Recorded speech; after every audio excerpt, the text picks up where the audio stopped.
Hey Dan, summer's here. Summer's Yay! here.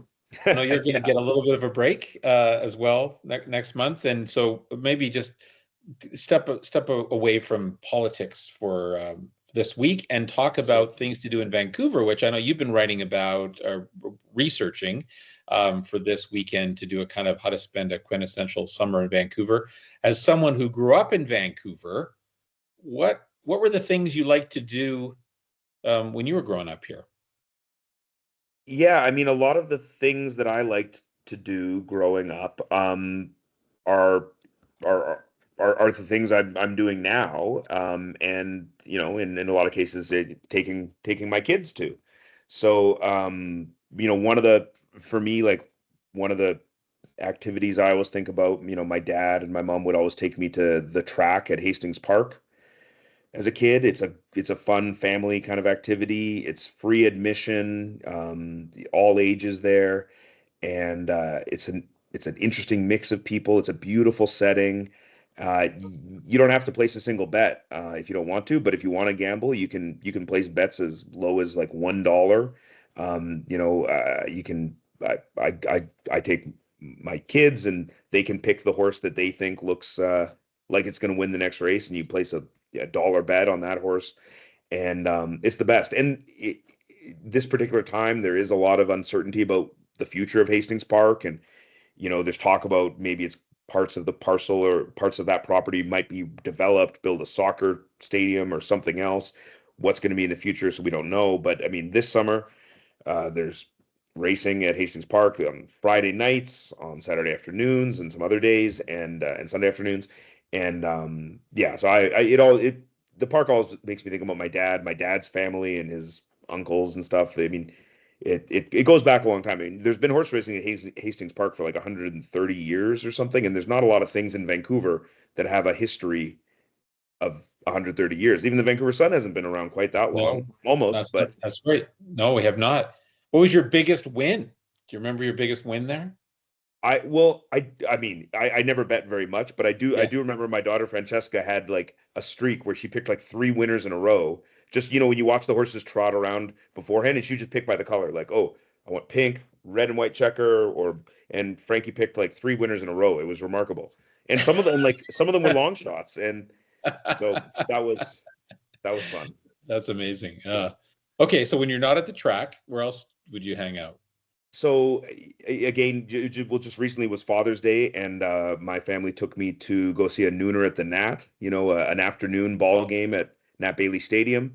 It's a beautiful ballpark, and again, don't, even if you're not a baseball fan, and maybe you'd never watch a baseball game on TV in your life, it's just nice to be there. It's a pretty affordable, family-friendly activity. And it makes me think about when I was a kid, and I remember going there. Back then, the Blue Jays, or sorry, the Canadians were the AAA team, so they were just one notch Yes. below the majors, and they were the Blue Jays affiliate. Now they're single A, but high A, so they're still part of the Blue Jays, or again part of the Blue Jays organization. And if you haven't been to the Nat Bailey in a while, it's worth going because they've done a lot of upgrades in recent years. There's actually a big project going on right now that not finished yet, but it should be finished in time for next season, where they're gonna have a rooftop patio. Um, and yeah, that's also something I remember when I was a kid, and they used to have this big sign in section 10 that said the bum zone, and it was where like just dudes would drink beer and shout, and it was kind of rowdy. They don't have the bum zone sign anymore, but it But they still do kind of have has this, that. yeah, they do have the sushi races, which They've is got the sushi race. That's another thing my kids love. I mean, I love it. And yeah, the sushi yeah. races has become it's gotten bigger and bigger. I mean, now I think they've got like five runners or something. They've got wasabi, BC roll, two chopsticks, and the soy sauce. So there's five runners, Oh. and it's Mm. yeah, the sushi races is yeah, is an integral part of the whole experience, I think. Yeah, yeah. Okay. And then, you can eat at both those locations. You can eat at the track. You can obviously eat at the ballpark Yeah, and drink. yeah. But where else would you go in the city during the summer? What's sort of a quintessential summer eat spot? To eat. Yeah, I mean, one place that's great to eat. Well, I mean, there's so many different festivals, right? There's like the Carnaval del Sol is like apparently it's the biggest Latin American festival in the Pacific Northwest. A Really? lot of great food there, of course. Italian days and Greek days are past us now, but those are great places to eat, of course. I also love the Powell Street Festival. It's the Japanese Mm. Canadian festival. I mean, I remember I going there growing up, and I remember it was the first time I had takoyaki, like the deep fried octopus balls, and so there's just a lot of that Japanese food is great to eat when you're kind of walking around. A lot, you have something on a skewer or it's handheld. So the Powell Street Festival, which is BCA Day long weekend, like the first weekend in August, it's a great place to get food. Another place that everybody loves is Kitt's Pool, but it wasn't formerly known as like a eating and drinking destination, but it is now, which is kind of cool. So the park board, and this is part of a broader effort by the park board to sort of try to generate more revenue through city-owned assets. Of course, there's that like Cactus Club at English Bay that opened a number of years ago, replacing what was kind of a pretty dilapidated concession. Now at Kitt's Pool concession, which is like above the pool, so you don't have to go into the pool. It's above the pool, open to the public. But last summer, the park board partnered with a local hospitality group called Batch, where now they have tables, fire pits, live music, beer, wine, cider, food, and it's a really cool vibe. It's the kind of vibe where it, re- it reminds you of places you go in other cities around the world, and you think, oh, why can't Vancouver have things like this? Anyway, now we have more of these kinds of things where it feels a little bit more relaxed, a bit more kind of, European or and yeah, and you can have a glass of wine overlooking Kitt's Beach. It's really nice. And then this summer they've also added in terms of eating, they've added now they're offering food from DL Chicken, which is this great fried chicken place that's been operating commercial drive for a number of years. But now they're going to have that chicken sandwiches and fried chicken out of the Wow. Kitt's Beach concession, which is really nice. Mm. And of course, another place to go to grab a bite and a piece of history. And you could certainly visit both the Chinese Chinatown Storytelling Center and the Chinese Canadian Museum. But just Yeah. down to Vancouver's Chinatown, so many food choices. Oh there's almost too many food choices around there. There's a lot. Yeah. There's obviously there's Chinatown is obviously a mix of there's old Chinese restaurants, new Chinese restaurants. There's lots of food other than Chinese as well. And then there's a festival, the Light Up Chinatown Festival. It's a relatively new thing. I think this is the fifth year, and that happens in August as well. And there'll be a bunch of street food and opportunities to kind of sample different things. But yeah, I mean, Chinatown certainly is one of the best neighborhoods.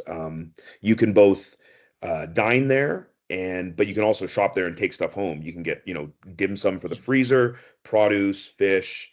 It's obviously kind of one of Vancouver's most well-known neighborhoods from outside the city, and obviously the neighborhood has been a big priority for this current civic administration. City council has kind of devoted a lot of attention and resources towards Chinatown and trying to revitalize it. And obviously there are also people in the private sector and philanthropy that are trying to sort of revitalize Chinatown. And I think you can see it like when you go there. There's a lot of there are some interesting new businesses opening. There's also examples of family businesses that are being passed on to the next generation.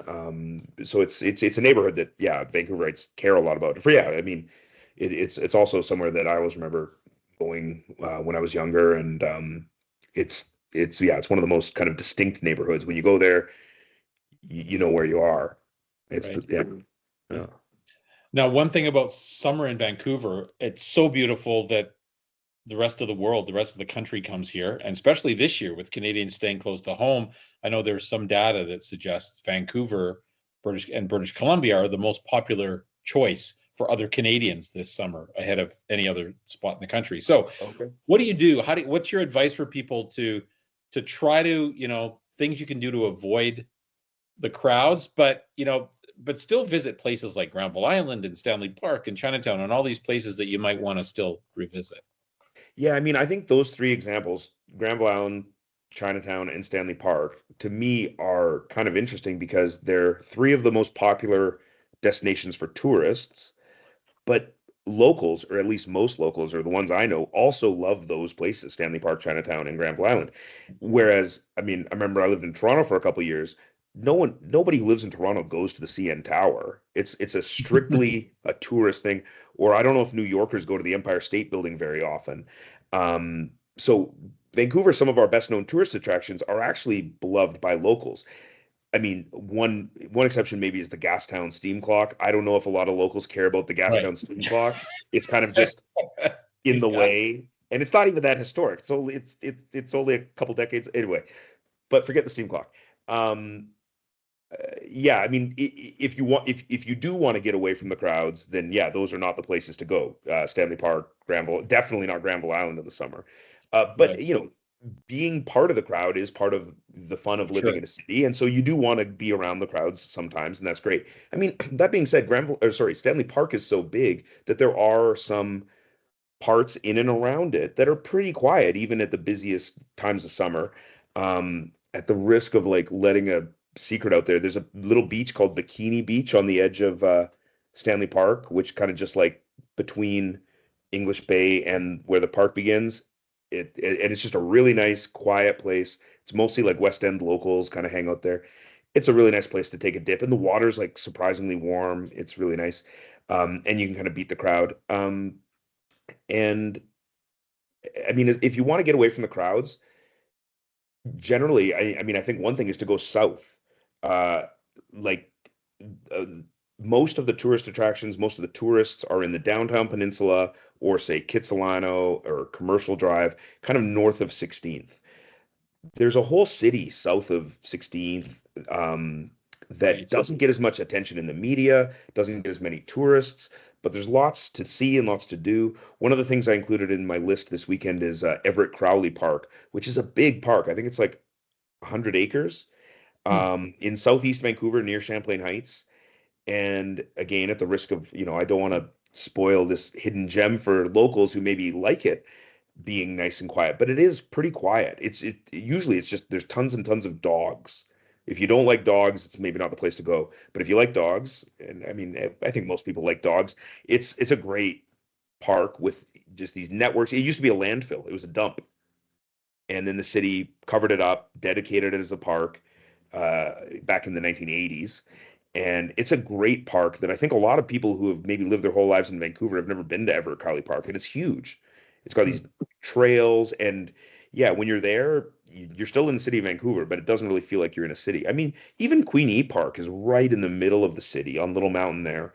And you can go for a walk through Queenie and, get away from the crowd. Of course, the UBC Endowment Lands is kind of on the edge of the city, and you really feel like you're in nature. It feels like you're out of the city, but you're really just a few minutes away from, UBC, which has become basically a mid-sized city in itself now. Right. Well, it is so interesting. You mentioned some of these places, and both you and I have spent most of our whole lives here, and I'm still stumbling across neighborhoods in Vancouver that, oh, I didn't know that this street was here or that was there. So that's my goal for this summer is I'll take some Yeah. of your advice. I'll go to a place I've never been to and check it out. Yeah, and yeah, if you do want to get away from the crowds, I think going south is the way. Southwest Vancouver, southeast Vancouver, there's lots of culture, lots to do, lots to see, and yeah, you wouldn't be around as many tourists. But being around tourists is fun too, That's fun too. Play tourist except in for your own city. except for the Absolutely. steam clock in Gastown. Yeah. All Not a right. fan. Okay, Dan, have a great summer, Thanks, and Harold. we'll see you in a few weeks.